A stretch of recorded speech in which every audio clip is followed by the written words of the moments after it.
One of the mods that's on my most anticipated list for Fallout 4 is Fallout London, and I did a long interview with the creators of Fallout London. If you're interested in that and you haven't seen it already, I'll be linking it in the video. But there has been updates to Fallout London, and I wanted to talk a bit about them here because not only am I excited about this mod, but I'm excited about how they're going about it. The Fallout London team was kind enough to send me a bit of an info dump as well as some pictures and things of that nature that I want to go over here, as well as the trailer that they posted, just to get some info out about the mod. So here's a bit of an update on everything we know about Fallout London.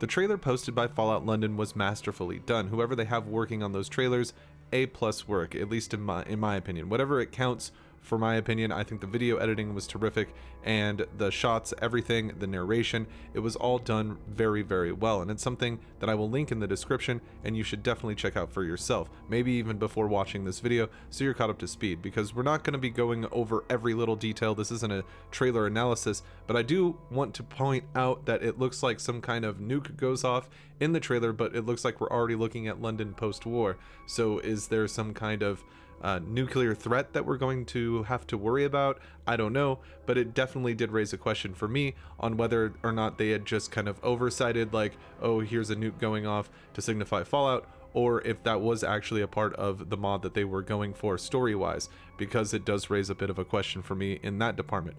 But I want to talk about a bit of the information we know about Fallout London and show some of these screenshots and other bits of work, concept art, and things of that nature, so that we can get a better idea of what we have coming up in the future. One of the questions I get asked the most after my interview with the Fallout London team is, when should we expect to have it? When is Fallout London going to be released? And as of right now, the team just has internal goals that they have set. They don't have an official release date or any type of plan when it comes to that situation, because they're just working on volunteer time. And when it comes to those types of things, you got to understand that these people have lives, they have other commitments and jobs and things of that nature. So they're putting as much time as they can into it, but just like every other mod, you know, that's just the amount of free time that they have. So they are looking at internal deadlines and internal little goals that they have set, but as of right now, we have no formal release date. It did look pretty far along when we were doing the interview, but from an outsider's perspective, that doesn't mean anything. You know, only people who are working on the project can really say for sure, and what they're saying is, as of right now, no official release date, but they are working fast on internal goals. And for those of you wondering, maybe this is your first time hearing about Fallout London and you didn't see the interview that I did with the mod authors and you didn't see any other videos about it or read up on it, it is a DLC sized mod. This is a conversion sized mod that takes the Fallout universe and vibe into London, to what the mod authors call the doorsteps of the Parliament. And they stress that this is not a small DLC size mod. This is a pretty much total conversion, and it takes what you got and it turns it into London, and we're talking about actual pretty good full-size London here. I've shown the map before in previous videos and in the interview, and they've shown off a lot of the map, and as you can see in the trailer, I mean, this is built up London and it looks very fantastic. And when it comes to that map, if you're wondering how big it is, the mod authors have said that it is around the same size as the vanilla Fallout 4. They said this during the interview that I had, and they continue to say it. So I believe that they are looking to totally convert the Commonwealth map into London, and they have, like I said before, done a remarkably beautiful job at doing so. One of the things that intrigues me the most about this mod is that they're not just taking Fallout and placing it in London. They're actually looking at the universe with a bit of nuance and trying to make something believable inside of the Fallout universe, not just copy paste what was going on in Fallout 4 or anything and putting it in a new setting. So with things like FEV not having reached London in any way, so you're not going to be seeing like super mutants or centaurs, deathclaws, anything that has anything to do with FEV isn't going to be injected into Fallout London. They've also brought up Vault-Tec, and they've mentioned that Vault-Tec is an American company and likely not in London, not in the UK. So they have a system where there are bunkers and there are situations like that, because of course there would be, but it's not the same. It's not Vault-Tec. And those little nuanced changes when it comes to really looking at the Fallout universe and taking care not to step on that universe. That to me speaks volumes to the mod authors when it comes to those types of things, because if you're not going to take into account the Fallout universe when making a project like this, I mean, if you're just making some fun mods for yourself or your friends and you want to share them and have fun, that's an entirely different story. But if you're trying to make this big conversion mod that's supposed to be this big thing and you want it to be true to Fallout, to look at the universe, to make sure that you're not treading on it, to make sure that you're playing within those rules, I think is a really, really good practice. And I think that alone will bring a lot of fans' attention to the project, knowing that they're taking that kind of care with the lore and universe. They take this kind of nuanced approach even when it comes to factions, stating that you're not going to see any factions from Fallout showing up in the London area because they aren't there. All those factions over there are from the United States, so seeing them over here wouldn't make any sense. Over here in London, over here in the UK, you wouldn't see those same people, you wouldn't see those same groups, and so they have all new factions, all sorts of things that we actually saw a bit of in the trailer, but they also have a rundown of them on their website. Of course, I'll have that linked in the description, so go check those out. And I've actually been contemplating doing a video deep diving the factions that we will be seeing in Fallout London as well. Fallout London takes place in 2237, like we heard in the trailer, and that would put it between Fallout 1 and 2, and about 50 years before the events of Fallout 4.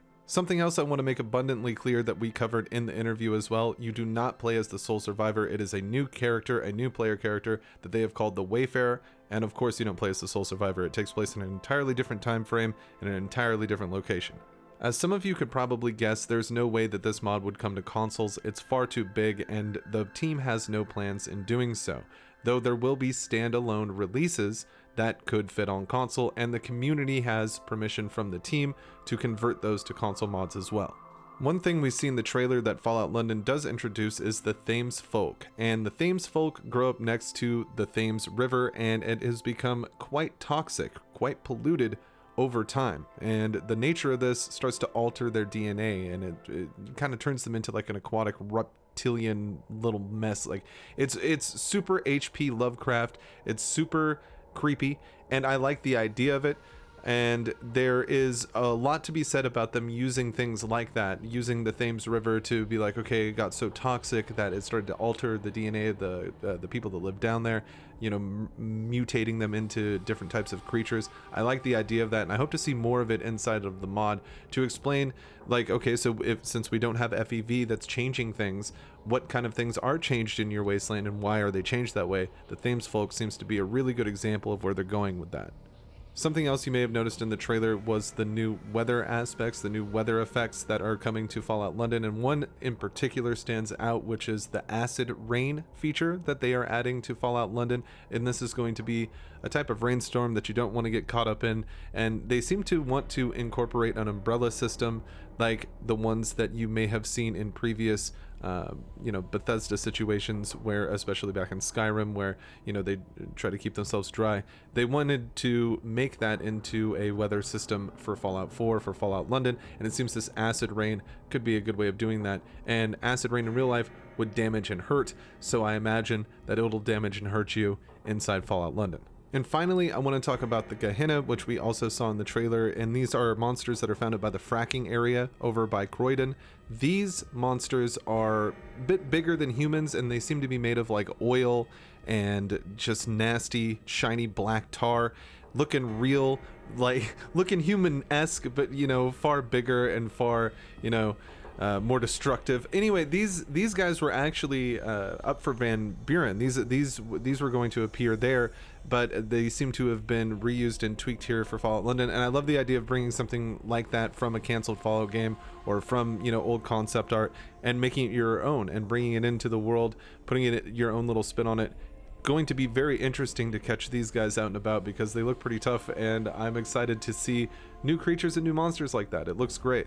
I'm pretty pumped on Fallout London because I've always contested that Fallout wouldn't really work outside of the United States, that it needs that Americana vibe to really be a Fallout game, and it seems like Fallout London, it might prove me wrong, and it probably will if it continues down this route. If it comes out the way they say it's going to, and everything is in place and works and looks nice, then I really think that this is something that could work. It could be a nice Fallout outside of the United States. So I want to thank the Fallout London team for reaching out to me and checking up with an update and sending me some information. It all looks great and I can't wait to check it out for myself. I want to thank you for checking out this video about this update, and I want to thank my supporters and YouTube channel members. And of course, a big shout out to my largest supporters: Ian Rowley, Combat Carl, Nomad, Popo Hum, Adam Souza, Enclave Blurred, Fireflare, JP Rivera, Primarch Mustard, Zero Soder, Daniel Adelano, Techie, Thomas, Billy Joe Jimbob, Marcus Jacobstown, Legendary Angel 94, Ruben Atwood, Phil Starsick, and Edgy.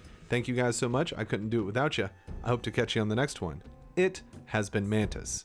I gotta testify. Come up in the spot looking extra fly.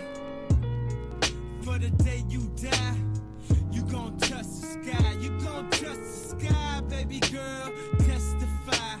Come up in the spot looking extra fly.